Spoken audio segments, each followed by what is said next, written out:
ఇప్పుడు మీరు చూస్తున్న వీడియోలో బఫే ప్లేట్స్కు సంబంధించిన రా మెటీరియల్ షీట్లు స్వయంగా మా ఫ్యాక్టరీలోనే తయారవుతాయని మీకు అందరికీ తెలియజేస్తున్నాను. ఎవరైతే పేపర్ ప్లేట్కు సంబంధించిన కొత్త మిషన్లు మా దగ్గర కొంటారో వారికి మాత్రమే రా మెటీరియల్ సదుపాయం కలదని మీకు అందరికీ తెలియజేస్తున్నాను. మా దగ్గర 2 రకాల బఫే ప్లేట్ రా మెటీరియల్ షీట్లు అందుబాటులో కలవు.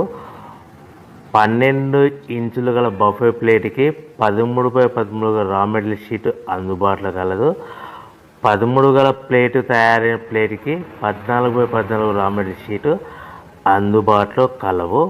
కేవలం 80 GSM మాత్రమే మనకు రా మెటీరియల్ షీట్లు అందుబాటులో కలవని మీకు అందరికీ తెలియజేస్తున్నాను. ముఖ్య గమనిక: పేపర్ ప్లేట్ బిజినెస్ ప్రారంభించడానికి కావలసిన మిషను, ముడిసరుకు, రా మెటీరియల్ కొనుక్కొని తయారు చేసిన పేపర్ ప్లేట్స్ మీ ఊరిలో సొంతంగా అమ్ముకోవాలి.